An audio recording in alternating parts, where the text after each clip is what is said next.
linguistic objects, elf machines.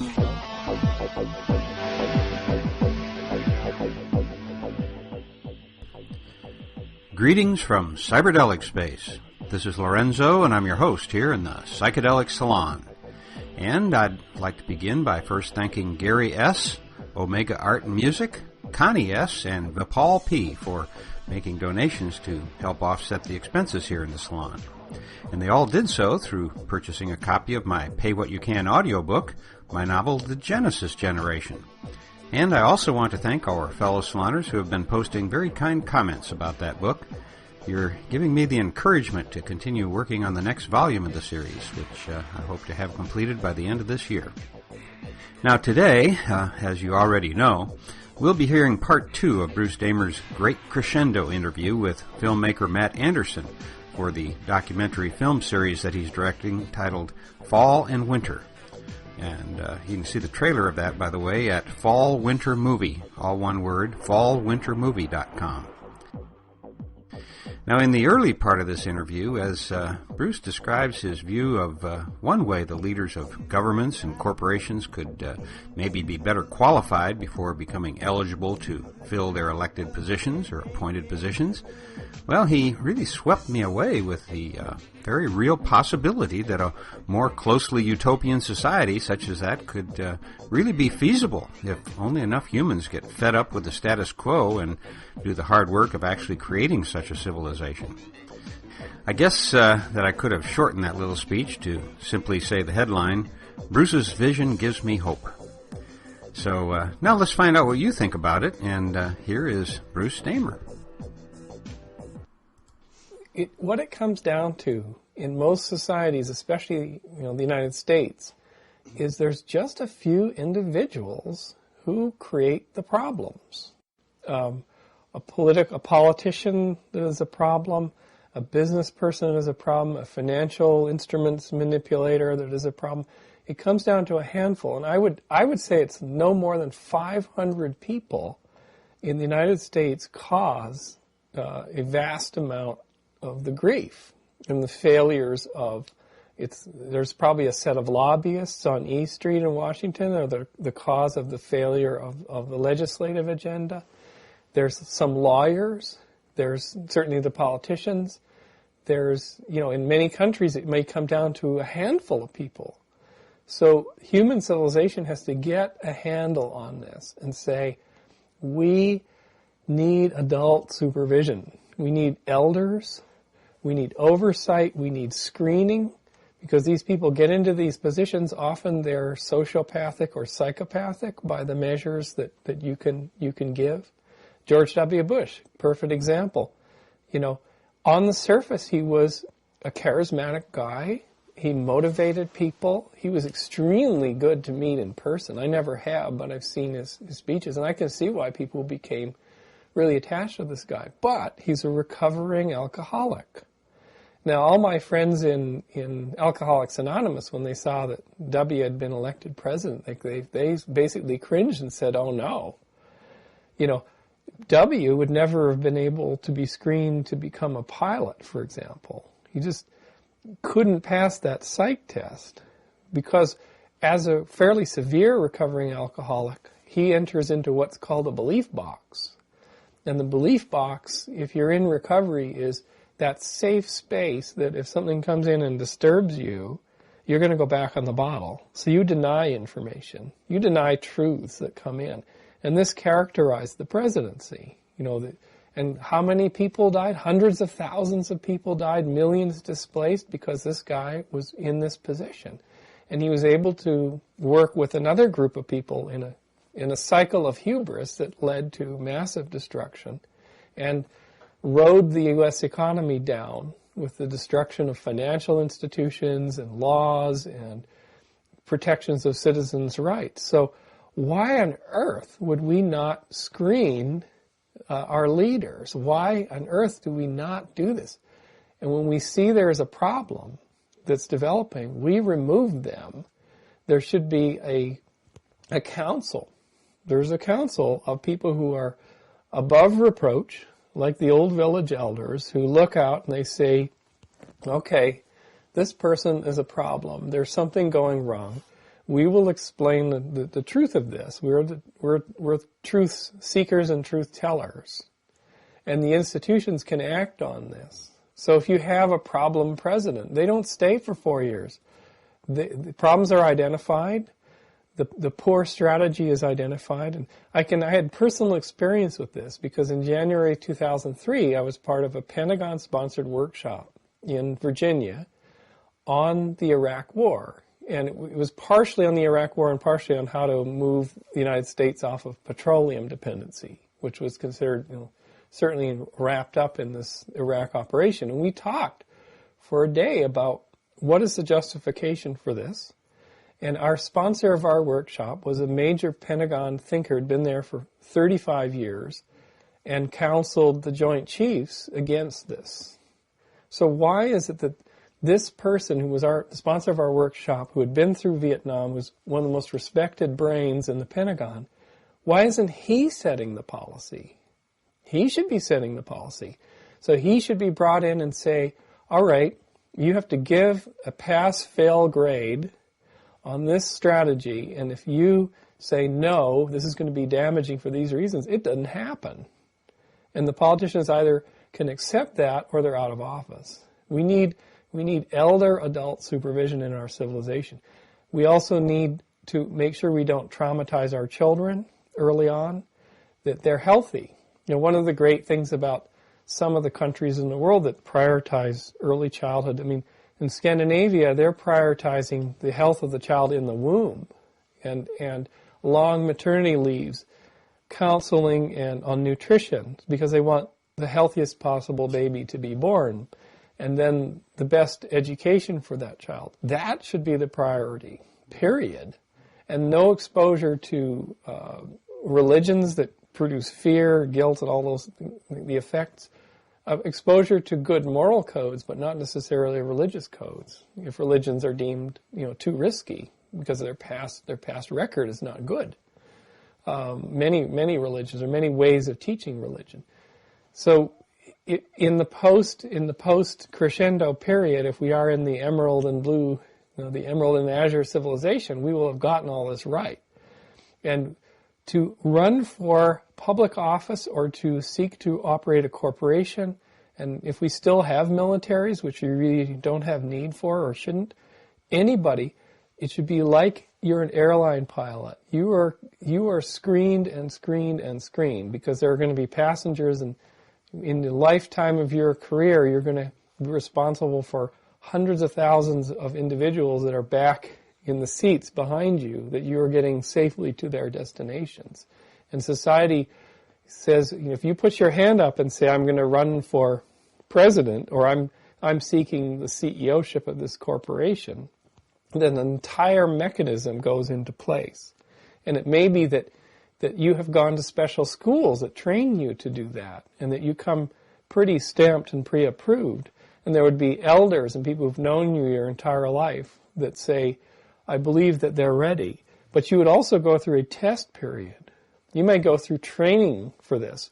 You may go through where you are elected to that post, but it's only on an interim basis for a year. And then you're evaluated, and you may not have made the grade, because the most important thing is to get the best leadership. If we do this, we have a secure future in our civilization. Yeah. But it seems like part of that emerald civilization is not to have the one leader, to not have the one charismatic Stalin or Bush or whatever, yeah. But to have dispersed, and just like you were talking about the guy who was hired by NASA to develop a robot to land on the moon. He said, well, why not make 100 little ones? And because the ones that don't make it, it's a diffused damage, or and a better success. But in some cases, you need like human civilization, you can look back and you can say, there were cases in which the merchants in the agora managed to create a marketplace. And serving their own interests, they were doing quite well. But there were cases also where there was a major threat to that civilization, and you needed the charismatic leader that could cross all bounds and unite. And that wasn't connected with the interests of the merchants who were bringing down civilization, perhaps, So human civilization does occasionally have need for these individuals, but they are to be so carefully chosen. Now, of course, Alexander the Great, would he have ever gone through the screening process? We may end up with very dull, charismatic leaders, But I think it's better. You can have the rare time where you have an individual who's a brilliant manager of affairs. It also is a motivator. I mean, you think perhaps in this country it might have been Roosevelt in the 1930s. Perhaps because of his disability, he relied upon others. And so he built this team that built all these institutions in the 1930s, from Medicare to industrial partnerships with the government, to building highways and all this other stuff. But he was also a brilliant and charismatic leader that could cut across all the boundaries. And they were trying to get him throughout the 1930s. I mean, Supreme Court challenges, this and that. They were trying to get him. And then he was so adept that he led the U.S. through World War II, most of it. I mean, this is an amazing history of an amazing individual. And so if you can get in terms of Rome, in ancient Rome, I think it was Claudius. Augustus was also a great leader, and Claudius, who was the kind of village idiot of the palace, who was put into power by the Praetorian Guard on a whim because everyone else was dead. They all killed themselves off, and here he was. And he was always had been in the shadows, but he was actually a brilliant mind. He had a lisp, everything, but he led Rome, and he built the port at Ostia, and he had good governance, and he wasn't very charismatic, but he led Rome, and each one of these brilliant leaders overcame and repaired the damage of the previous Caesars. And so you always had this back and forth going on, but ultimately Rome fell because of this succession problem, and they had a series of incredibly poor, incredibly destructive leaders, and then the whole civilization crashed. So in some sense, you need them. You can't live without them, but they can really do you in if they're the wrong people, especially a sequence of the wrong people. Right. Well, okay. Interesting. I mean, I have a million directions I would love to go and stuff. I'm trying to sort of prioritize to not keep you all day. I'm here for you all day. So. Okay, awesome. Okay. Well, one thing that occurs to me is, or one thing I'd like to talk about a bit well, let's start with the singularity concept, and maybe what are sort of alternatives or parallels to that same vision. Maybe define what that vision is from your perspective, or what it's at root about, and some of the other. Well, the singularity, from what I understand, came from Werner Vinge.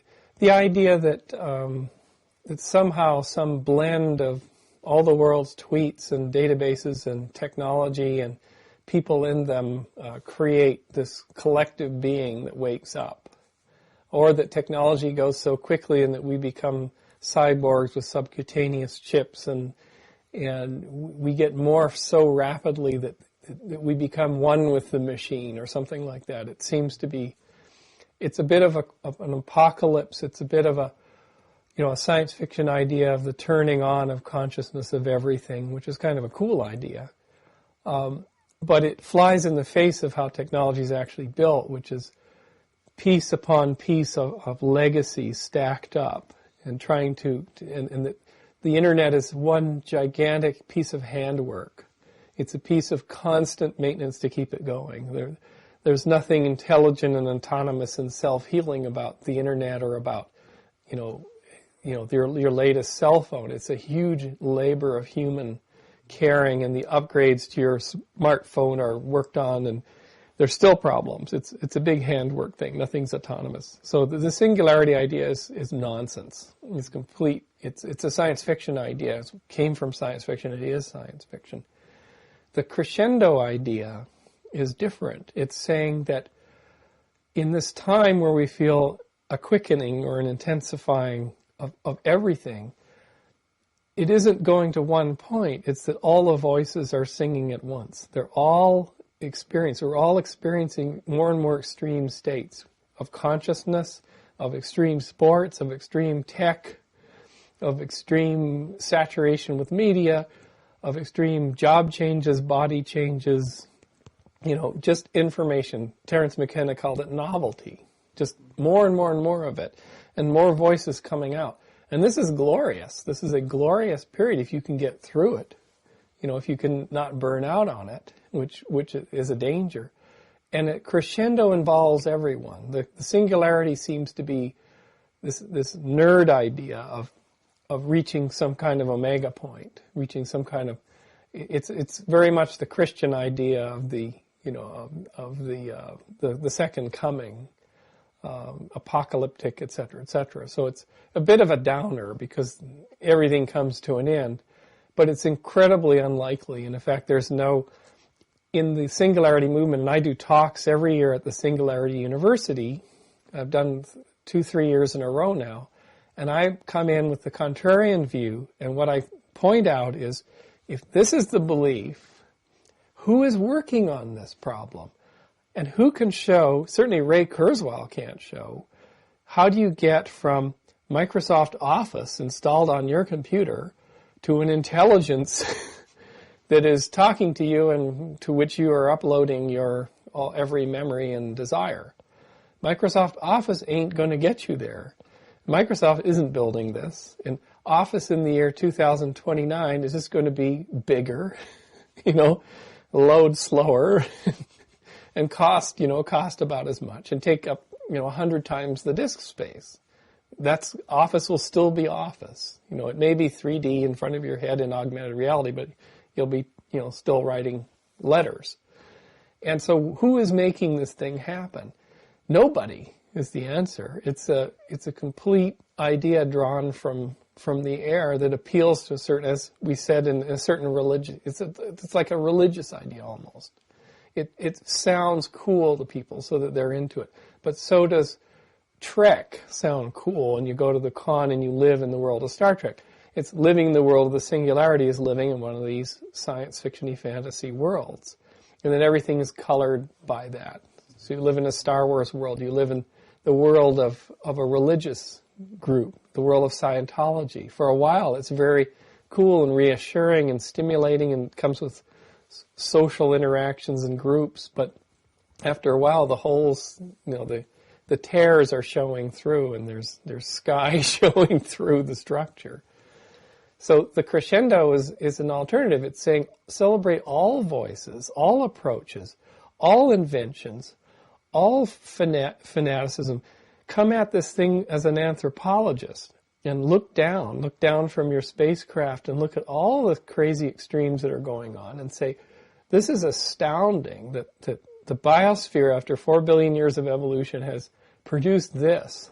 This thing is so complex and so colorful and so crazy, and it may not return. This may be a unique time. Study it and be amazed.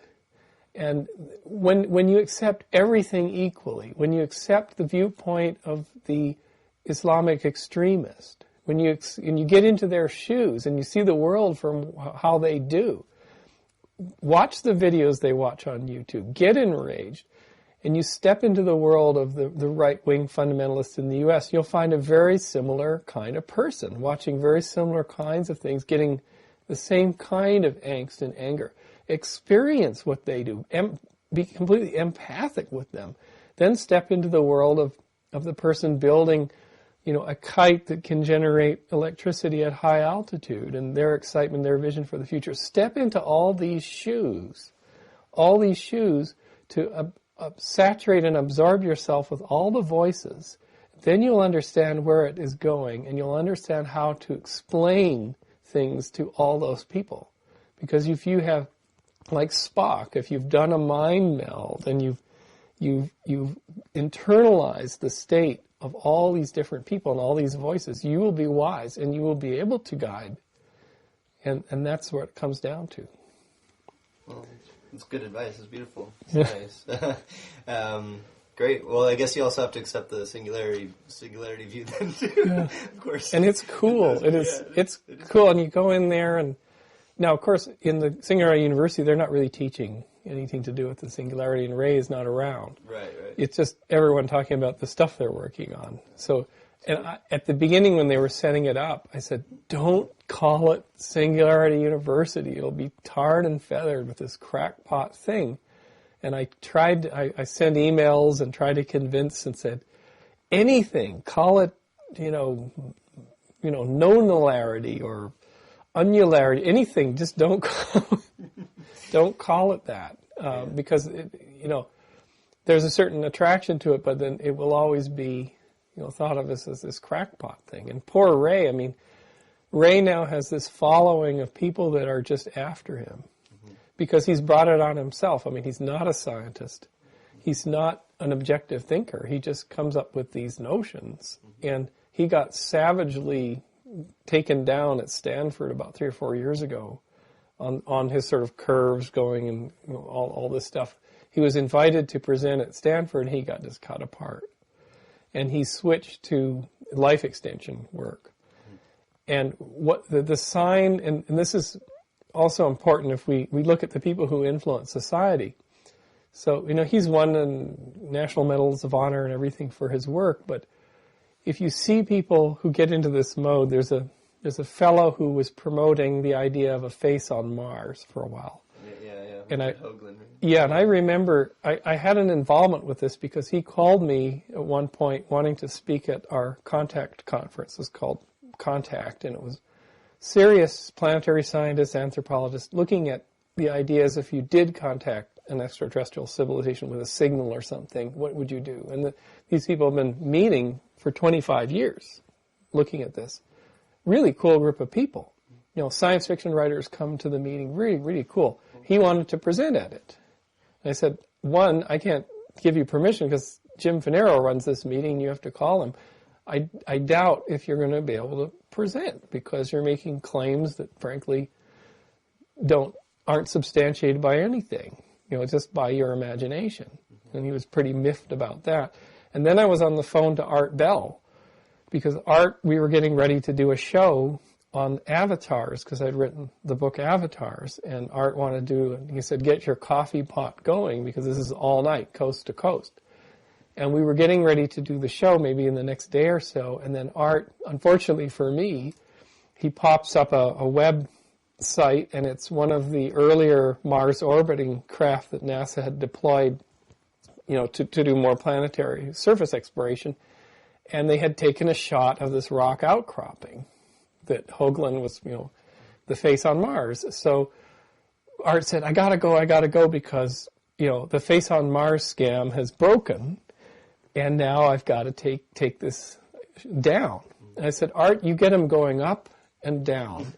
He said, yep, I get them going. I build them up, and when they come down, I get them coming down. I said, does that bother you sometimes? He said, well, sometimes. And then we hung up the phone. Now, the interesting thing was for Art, and this is a good example of influence in our civilization. So shortly after that, the Heaven's Gate thing happened. And if you remember, it was someone who came on Art Bell's show that claimed that they saw that there is a spacecraft going along next to a comet that's coming toward the Earth, and big things are going to happen. And these 39 people in a house in San Diego took the Kool-Aid, and they committed suicide because of some crazy leader. It was like a Jonestown massacre, but in suburban San Diego. Now, it shook Art Bell so much that he brought this guy back on. He was so shook up. And the guy said, well, I just made it all up. And Art just bit into him. He savaged this guy on the air, and here's a good one. So I'm your age, 23, 24, 25. I, like you, wondered, is there a conspiracy running the world? Could there be? And I had my golden opportunity when I was about 24 years old. I was in Los Angeles in graduate school, and I hung out with this guy that was in the neighborhood I played chess with, who was an international financier. And he'd worked with I can't remember. He'd worked with Onassis. He'd worked with Onassis on his ship. And this is the fellow who married Jacqueline Kennedy. and he was a global financier, and he was a real character. Aristotle Onassis. And one of the deals we were in, they were all weird deals with government military-issued debt, which had to be sold for pennies on the dollar, and it was from the government of Indonesia or the military of Indonesia. Weird stuff. Giant pearls from Iran. Doré gold bars. They're stored in warehouses that used to belong to some government, right? And these were the deals that this fellow was involved with. So one day we went out to this house in Inglewood, California, and there was this guy, this Turkish guy with his whole retinue, with his family. He was a bald guy, and his name was Kojak, of course, after the character on TV. And Kojak had all these briefcases full of this stuff, which my mentor was looking through and trying to make deals with. And these deals they're as shady as you can come, right? But they're fun. They're fun and bizarre and strange. And I got a chance to ask Kojak, and I'd heard a rumor that this fellow Kojak has had a career as an assassin hired by governments to off other governments. Like, this is what you see in Hollywood, right? So I thought, this is my opportunity to ask this man if there is a conspiracy, because he works for governments and offs other governments, right? How much of a more conspiratorial can you get? And he'd worked on the government of Chile. He had helped assassinate an duly elected government on behalf of our government. Wonderful things like this. And he said, yeah, he was sort of waxing poetic. My family's been in this business for 500 years. In Turkey, in Lebanon, we've been trading, we've been working for princes, we've been moving money, cleaning things up, knocking people off. This is our family history. And I got into it just like my ancestors, because they get rid of the bastards that are running these countries. And I concluded after 20 years that the bastards hiring me were no better, or they could have been worse. The people coming in, I wasn't doing anyone any good. So I quit, and now I'm on the move all the time. So I deal in these instruments. I said, can I ask you a question? He said, oh, sure. I said, is there like an all-knowing, all-intelligent conspiracy that is running the planet? You have to have been, if there is, they have to have been some of your clients, right? Because what you do serve their interests. He said, well, he thought, for time in the past, there would have been a wealthy family that had a big influence in a region. It might have been the Rothschilds, maybe in Europe at a period of time before the war. It might have been that there was influence. But after World War II, it all changed. After World War II, Europe was on its back. Europe was not projecting its power anymore. But America was coming up. But these were new people. These were naive people. And they were becoming very influential, but not in the same way. And then in the 60s, it started to move to Asia. And money started to move there, manufacturing. Japan. And then in the 70s, it started to move to my region, Saudi Arabia, oil money. And then we all realized that this thing is a wave. This wave is moving around the world. It can't be predicted where it goes, and you just hold on and you roll with it. And anyone who tries to control it is thrown off by this wave.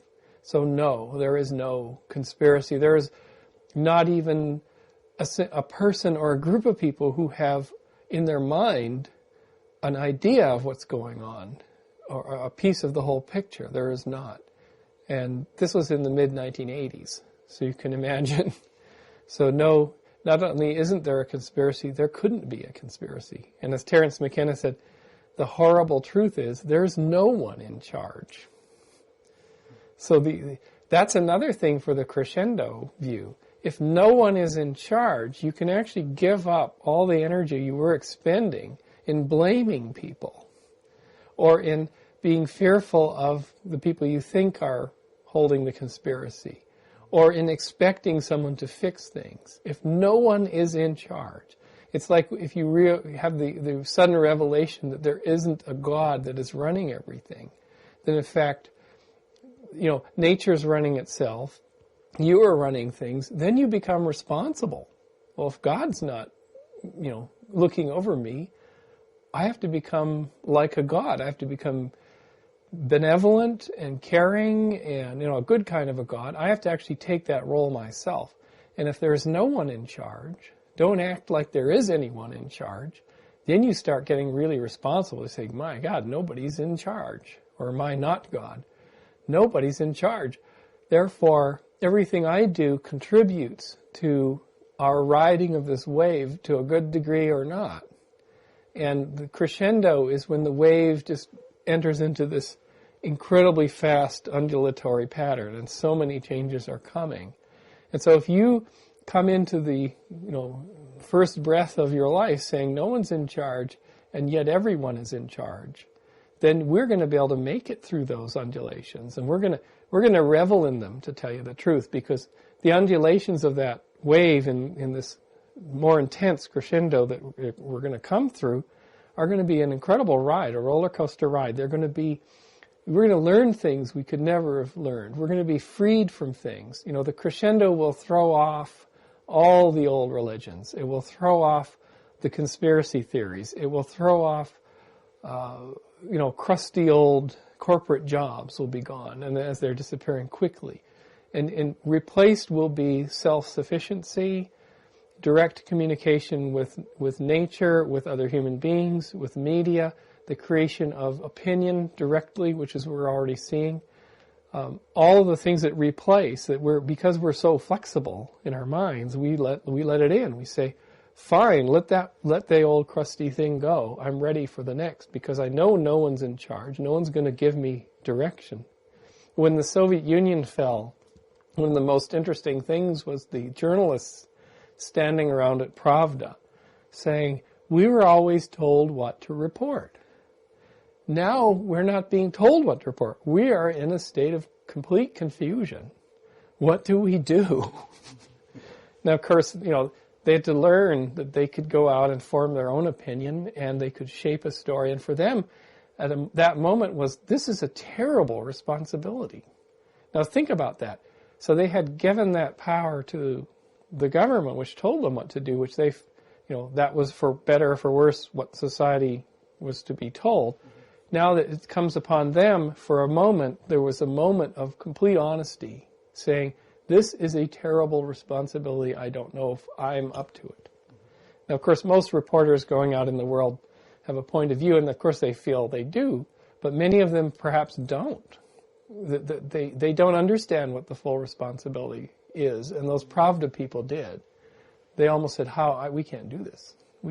How can we put our own viewpoint? With my paltry knowledge, how can I go and report on the garbage collection policy of the city of Moscow with any authority, which people care about, But I can say anything. I can say political things.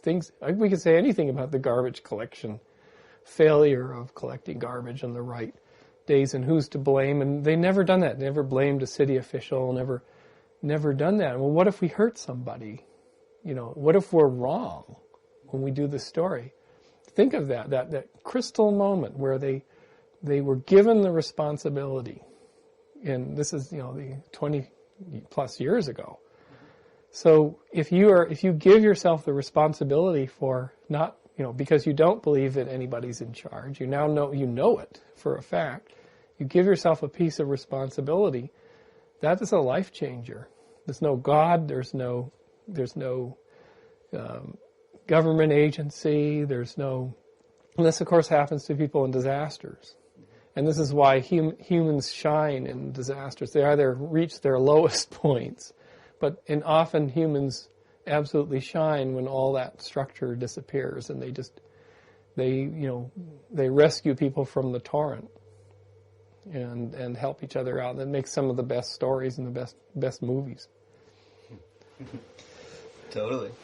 Well, maybe we could talk about your recent work and what that's taught you about the nature of life and how it works, and especially this chemistry and chemistry. Yeah, I mean, you don't have to necessarily get into the specifics, but really, like, what have you learned about reality and life and Well, the audacious project that I undertook several years ago, and I've been thinking about since 1985, so for almost over 25 years, is how did life get started? Now, if you for a moment put away ideas of a creator, of a watchmaker, putting it together, think of this. The universe runs along quite happily with atoms and molecules and planets and oceans and stars and blowing up things and condensing things. Laws of physics are happening. And then suddenly, in some location, this thing arises that has an internal plan that says, here's my plan of what to do. But the plan is made out of the same blobs as it is made out of. It runs along the plan like a zipper and says, okay, to build a wall around me, I'll do this. To eat food, I'll make this thing which will help me eat food. And to see, I'll build this thing from this plan. What an audacious, bizarre, trippy, psychedelic thing this is. That this thing emerged on its own from molecules or machines that are just sort of there, and you get this thing.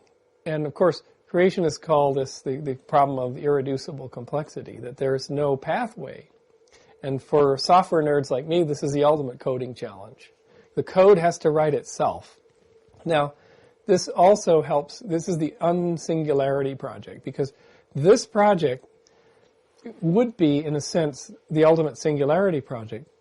And in fact, it is the only meaningful singularity project, the origin of life, the origin of widgets, that if you could simulate the widgets in software and show that the widgets, without somebody mucking around, ratcheted and assembled themselves into a machine that is now a lifelike thing. That's a singularity event. So if you really focus on this, as this make this a goal, you find out how incredibly hard it is. So chemistry, let's go back to, people's eyes glaze over. There are people who have built supercomputers, costing millions of dollars to simulate a little cube of simulated chemical volume, 100 nanometers on the side, with thousands of atoms. And they are proudly announcing, in this day and age, that they have been able to simulate a microsecond of time for this little simulated chemical space, and they did it in only 30 days of calculation. Flat out on this great big powerful machine. 30 days, we got a microsecond. So this is a very small space. This is like a little corner of a cubbyhole of a part of an E. coli organism, just a tiny little space. And they simulated, so you think of the computing, it's not really computing, but the computing nature is doing all the time, outstrips, our largest supercomputing grid. The grid that wins at Jeopardy and the grid that beats people at chess isn't up to simulating a corner of a simple living cell, period. It's not up to it for any length of time. So nature is awesomely hard to simulate in the computer. And a single neuron in the human brain, to simulate it at the molecular level is just at, precisely and is inconceivable right now. So those who believe one can upload consciousness to technology, granted you could simulate the neuron a little bit simpler, but there's billions and trillions of those things in your brain. How can you have a mind that is less than what neurons do if you're trying to upload consciousness? So if we can't even do one neuron thing, how are we going to upload consciousness exactly? So I picked the task to work on as a research project for many years, and I started in about 2007. How can you use computers to simulate the origin of life, the pathway from the simple molecules to the big machine that is what would be called a protocell? And we've run 2 batches of simulations on something called the evolution grid, or the Evo grid, in the past 12 months, and shown ourselves how incredibly hard it is to do this. And we're doing only 1,000 atoms in a little cube in space, and we're distributing that across lots of computers. So we simulate 1,000 atoms moving around, forming molecules, forming bonds, breaking bonds. Just doing those basics, it is very hard. Mm-hmm. So I've switched horses, and this is in the middle of doing a PhD. Maybe not always the best thing to do. But the conclusions of the PhD are, this is an intractable problem in computing. This is just too hard to do.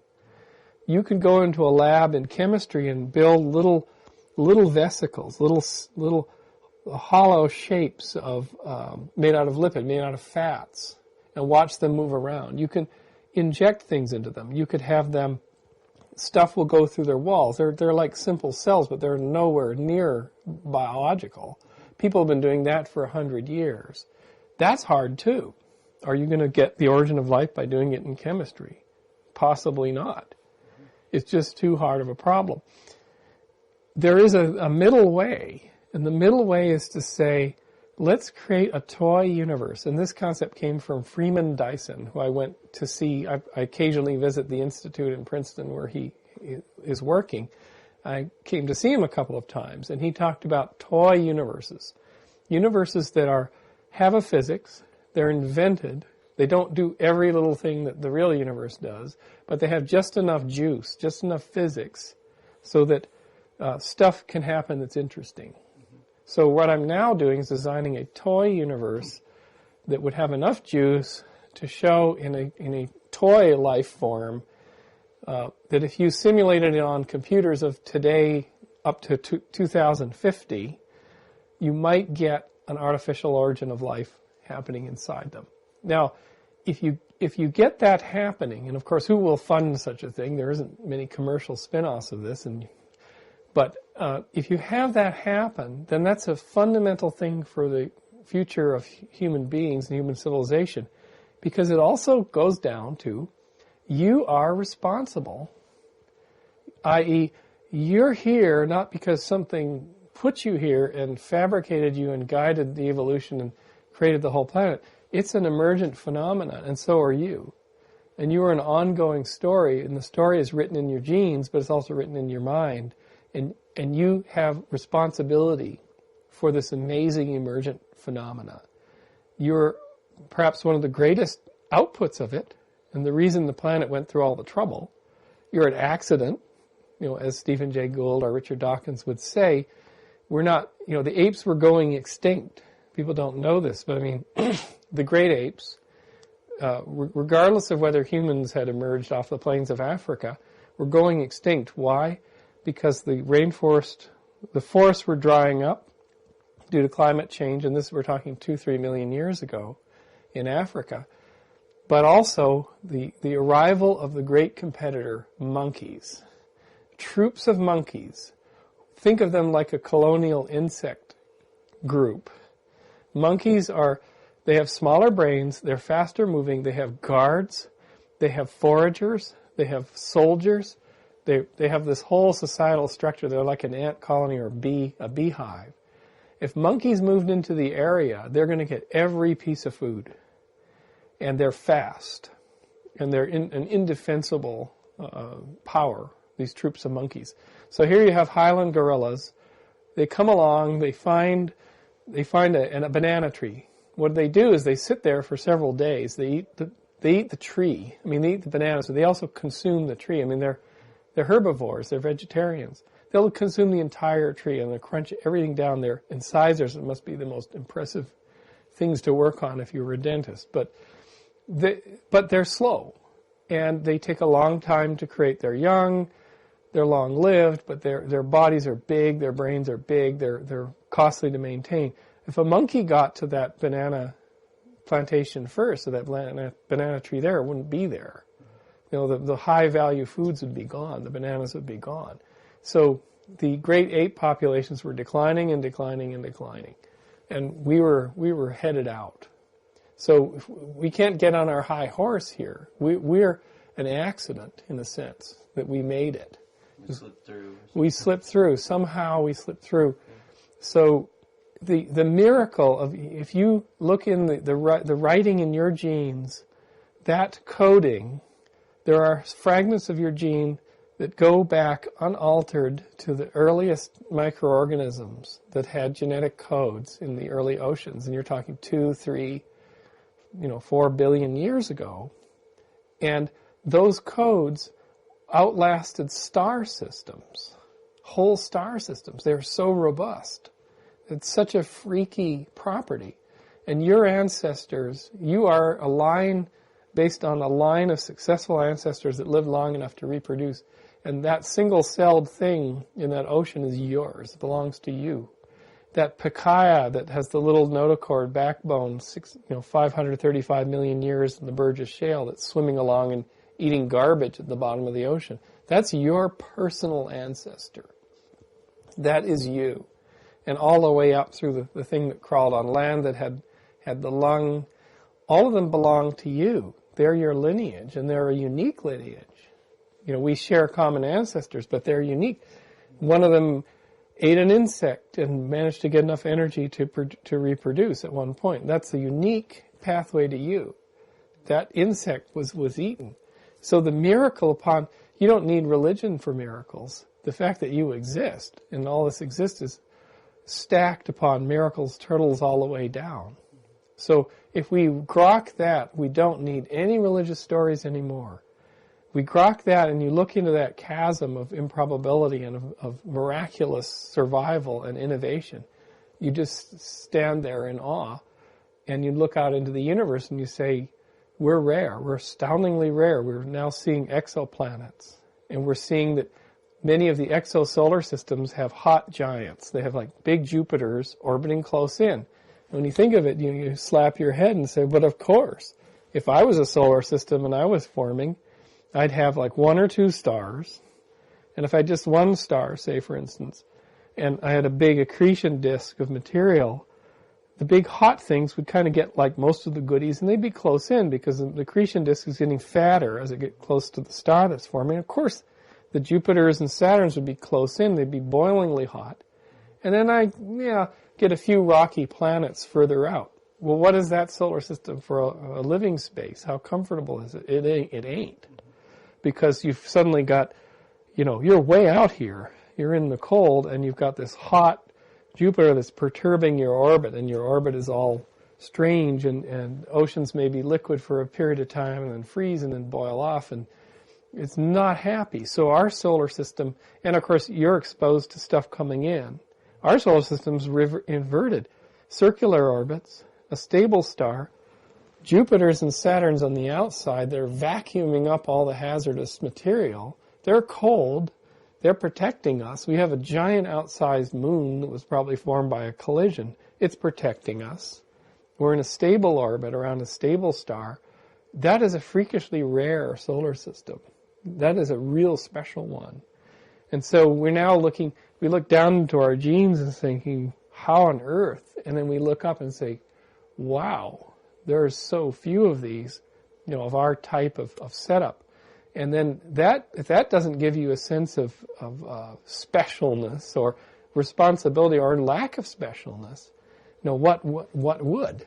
No religion will give that to you. No product will give that to you.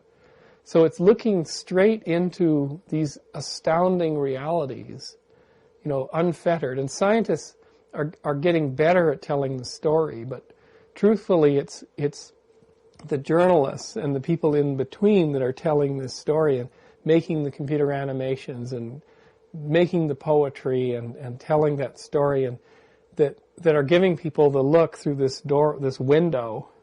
And it's a window, but it's also a door, because when you look through that, it's like the fellow who went to the Giza Plateau.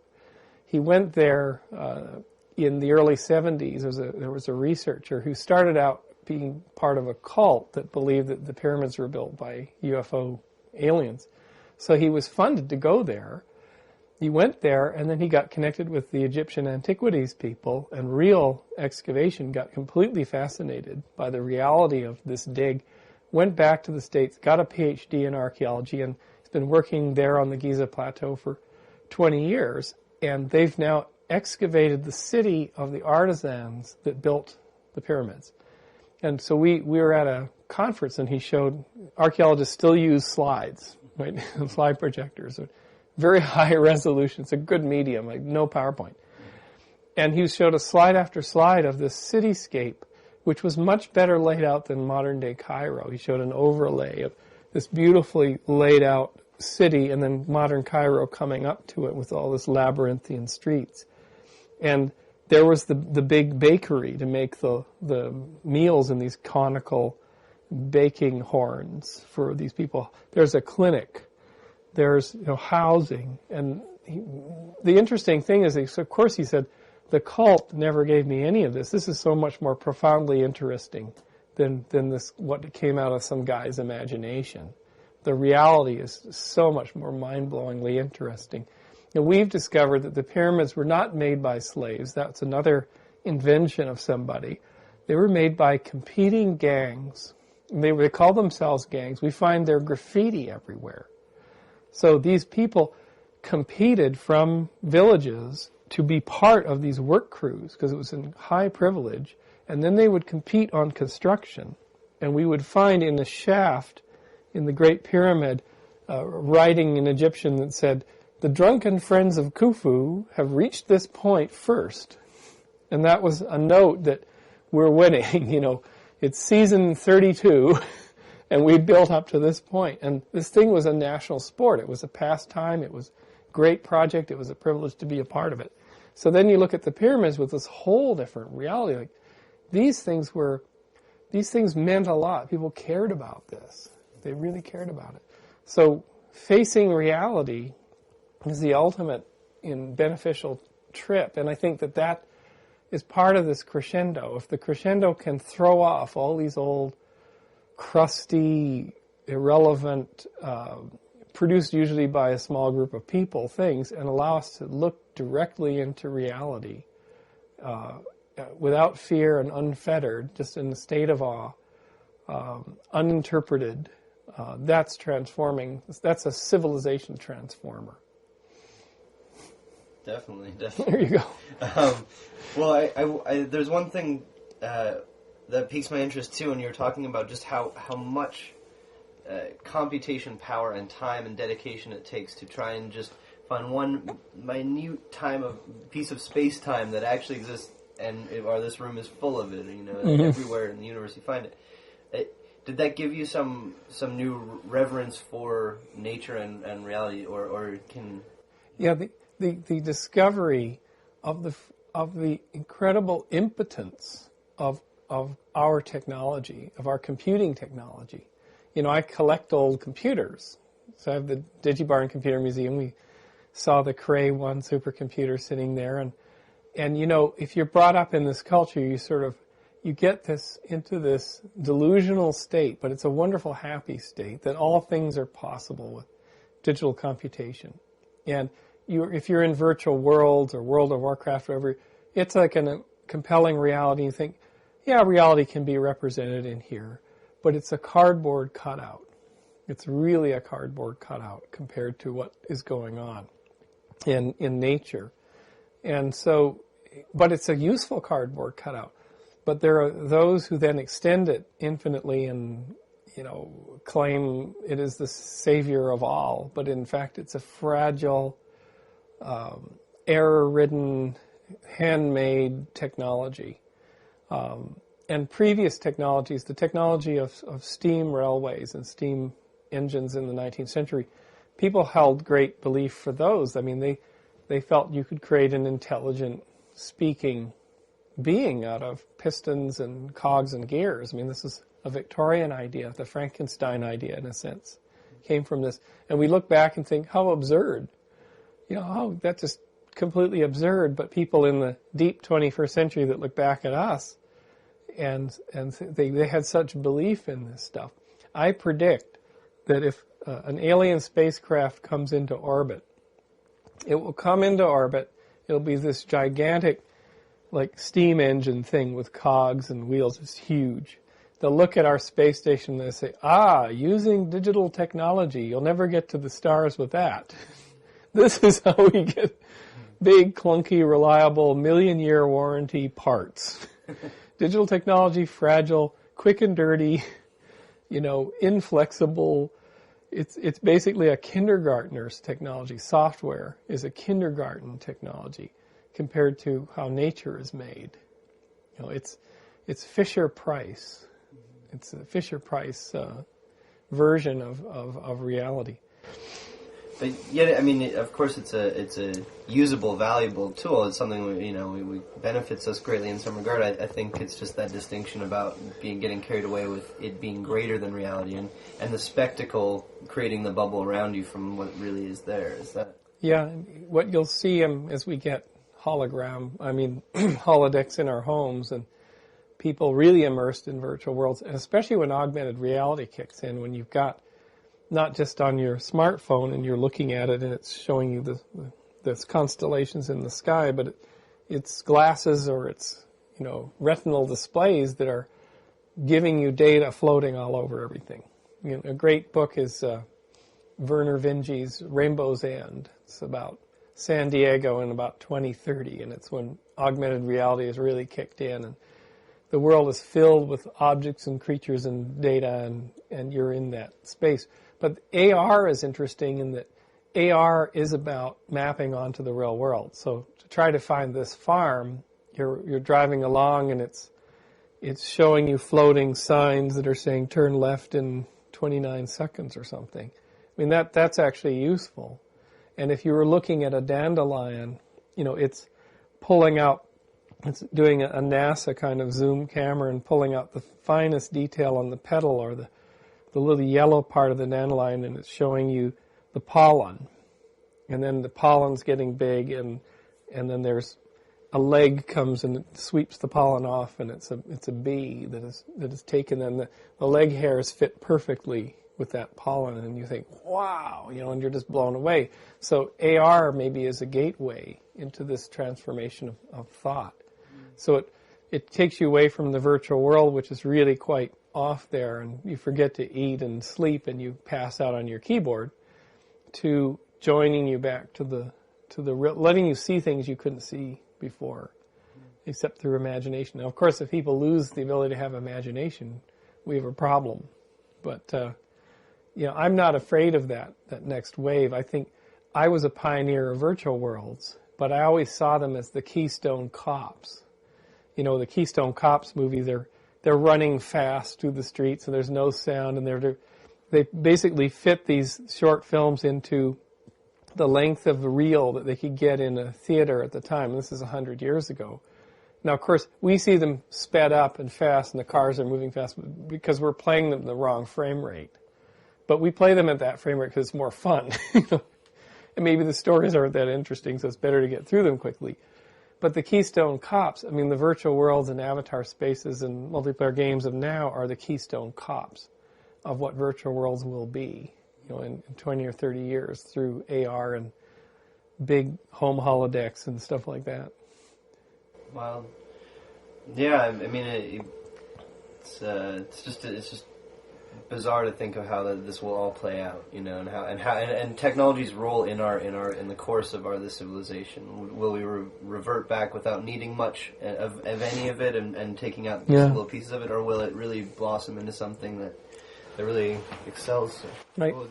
I think you've found the answer in your last year of filmmaking, which is that what you've probably divined out of it is that you need, and you said this before, you need to have people that have one foot in the world, who are doing things in society, or growing things, helping people, creating art, whatever, and then one foot in this very driven up crescendo of high tech and of interaction, engagement, and no fear.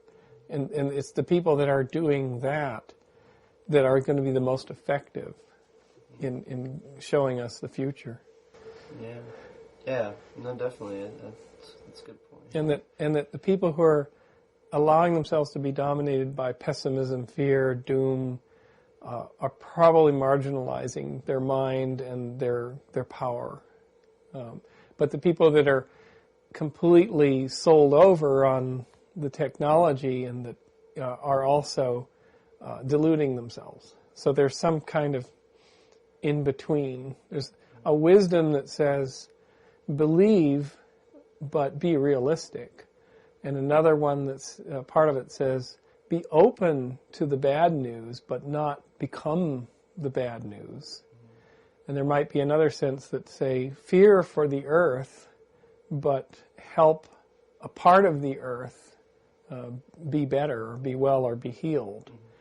So it's like that in between. And in some sense, I think to a degree, Americans like to be in one extreme or the other. They feel like it's fake if they're not 100% in the Tea Party, or 100% in Amy Goodman's court, or 100%, in the conspiracy of chemtrails. They have to be 100%, or they're somehow not real. And I think that that's a problem. When you're raised in Canada, Canadians are very skeptical about things, and Canadians pride themselves, I think, on seeing other points of view, being able to say, we invented the ombudsperson. We invented a lot of the ideas of arbitration, formal positions of helping sides determine, because Canada's a confederation. Canada's made up of an agreement between mostly drunken gentlemen, in the 19th century with their flasks, but it was an agreement that it wasn't forged through war or conflict or revolution. It was forged by saying, you know what, we have to make a whole lot of compromises. We have to hire a bloody American to build our railway, but eat crow, we don't have anybody who has this skill. Bring them up, because we don't have the railway, we have to keep going down south to ship ourselves across the other part of our nation. This isn't going to work. So hire the best person you can. And we need to accommodate Native peoples, Aboriginal peoples. We need to accommodate the cultures that are here. French Canadians, immigrants are coming in. Accommodate them in a different way, because we need the strength of their communities. We don't have a melting pot here. There's not enough of us really to build a big empire or big army. So we don't do armies. We don't really do our own defense. And we're always asked to fight in other people's wars anyway. So Canada was this huge set of measured compromises. And as a result, people are trained, I think, to sort of listen to something and say, I'll take that under consideration. But there's another point of view, So that's our cultural heritage. Whereas, for some reason, Americans have to be, if they're seen to be saying, I could give up my own view, then they're seen to be weak or vacillating or traitor to the cause. And that's a problem. And the United States specifically is going to have to learn about being much more sophisticated in seeing things. And Americans who live abroad tend to get that sophistication. Americans that are raised on the media, corporate culture, and the mythologies of this country tend to not. They tend to become, you have to be a believer in something. You can't say the other side's partially right too, because then you're, and so they're really pigeonholing themselves. And that's, I think, where the growing up phase of the United States could and should happen, is to recognize that that's a very unsophisticated way to live, is to believe in a cause to all ends. You're listening to the Psychedelic Salon, where people are changing their lives one thought at a time. Well, there was quite a lot to think about in the conversation that we just listened to. But for me, the one thing that stood out most clearly was when Bruce said, and I quote, "You're here not because something put you here and fabricated you and guided the evolution and created the whole planet. It is an emergent phenomena, and so are you. And you are an ongoing story, and the story is written in your genes, but it is also written in your mind. And you have responsibility for this amazing emergent phenomena." Well, I sure like that, and evidence of this amazing emergent phenomena that is our fellow saloners are the questions that are slowly coming in for the ongoing discussions we plan to have in our Global Trialogue podcasts. I just spoke with Bruce yesterday, and he told me how pleased he is with the quality of the questions that he's been receiving. And once he gets his PhD thesis behind him, which he's working on feverishly right now, we'll be hearing the first of these interactive podcasts. So if you want to add your voice to the mix, just send your questions to bruce@damer.com and click on the contact link at the bottom of that page. That's DAMER.com.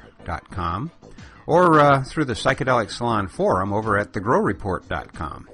Either of those places will get your questions to Bruce, and the ones that are selected for him to answer in the forum, we hope that we can get you to actually record the question yourself so we can add your voice to the salon.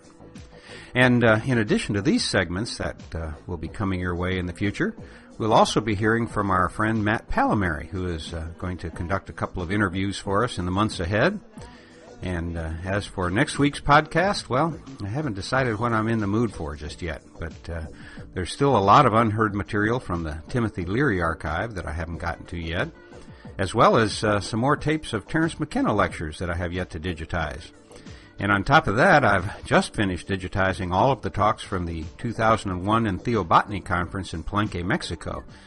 However, after some rather harsh criticism about the sound quality of the last talk that I podcast from that series, well, I'll only be playing them if they clean up satisfactorily.